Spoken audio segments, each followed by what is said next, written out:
सभी को नमस्कार। पुनः आज की कक्षा में आप सभी का स्वागत है।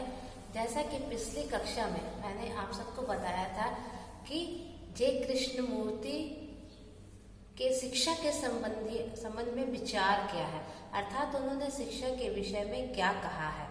आज हम देखते हैं कि उनके अनुसार शिक्षा के कौन कौन उद्देश्य होने चाहिए। आइए इस पर हम लोग चर्चा करते हैं। जैसा कि आप सब देख रहे हैं, यह स्पष्ट लिखा हुआ है।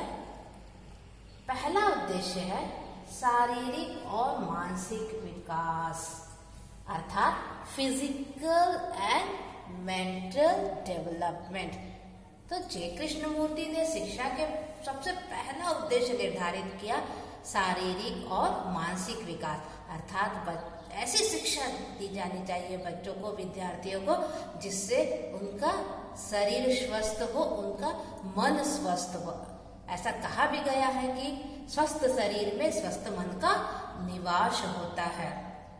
अर्थात शिक्षा इस प्रकार की दी जाए ताकि बच्चे शारीरिक रूप से स्वस्थ रहे। यदि वो शरीर से स्वस्थ रहेंगे तभी वो नए चिंतन कर पाएंगे, रुचिपूर्ण तरीके से अध्ययन कर पाएंगे और विभिन्न विषयों का ज्ञान ग्रहण करने में सक्षम हो पाएंगे। अर्थात शिक्षा ऐसी होनी चाहिए जिससे शरीर के जितने विकार हैं वे दूर हो जाए। जब शरीर स्वस्थ होगा तभी मन स्वस्थ होगा, और जब मन स्वस्थ होगा तभी बच्चे बेहतर अध्ययन करने में सक्षम हो पाएंगे। तो आइए अब हम दूसरे उद्देश्य की ओर अग्रसर होते हैं। दूसरा उद्देश्य है सामाजिक विकास, सोशल डेवलपमेंट, अर्थात शिक्षा ऐसी हो जिससे बच्चों का सामाजिक विकास संभव हो। हम सब कहाँ से आए हैं? हम सब समाज से ही आए हैं और हमें समाज में ही जाना है। तो तैयारी किसके लिए करनी है? समाज के लिए करनी है। अर्थात विद्यालय में विद्यार्थी इस प्रकार तैयार किए जाए ताकि वो समाज के लिए उपयोगी हो, उनमें सामाजिक गुणों का विकास किया जाए। किस तरह से बड़ों के साथ व्यवहार करना है, कैसे सबके सुख दुख में शामिल होना है, कैसे सहयोग करना है दूसरों को, इस सारा ज्ञान बचपन से ही बच्चों को शिक्षा के तहत दी जानी चाहिए। ऐसा कहना था जय कृष्ण मूर्ति का। आइए अब हम तीसरे उद्देश्य की ओर जाते हैं। जैसा कि आप देख रहे हैं, या तीसरा उद्देश्य लिखा हुआ है आध्यात्मिक मूल्यों का विकास, डेवलपमेंट ऑफ स्पिरिचुअल वैल्यूज। अर्थात इसका मतलब क्या हुआ? जय कृष्ण मूर्ति का कहना था कि शिक्षा ऐसी हो जो बच्चों में आध्यात्मिकता विकसित करे, बच्चों को ये ज्ञान प्रदान करे कि उनका जन्म क्यों हुआ है, वे इस संसार में क्यों आए हैं,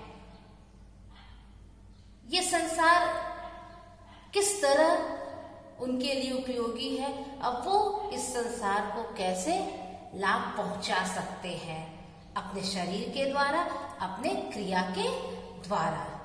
तो जय कृष्ण मूर्ति का कहना था कि शिक्षा ऐसी होनी चाहिए जो बच्चे को आध्यात्मिक रूप से उन्नत करे। भौतिक ज्ञान तो दे लेकिन आध्यात्मिक ज्ञान भी दे, तभी उनका जीवन वास्तव में सफल हो पाएगा। आइए अब हम आगे के उद्देश्य की ओर अग्रसर होते हैं। चौथा उद्देश्य है सांस्कृतिक विकास, अर्थात कल्चरल डेवलपमेंट। तो इसका क्या तात्पर्य है? सांस्कृतिक विकास, आप सब जानते हैं कि समय के अनुसार हर चीज बदलता है, हर परिस्थितियां बदलती हैं, आवश्यकताएं भी बदलती है।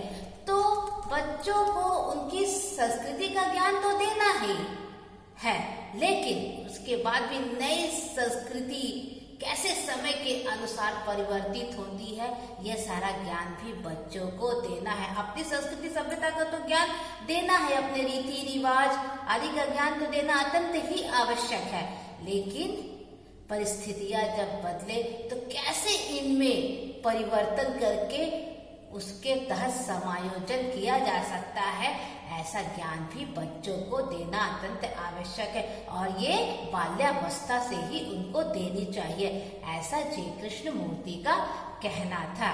आइए अब आगे की उद्देश्य की ओर जाते हैं।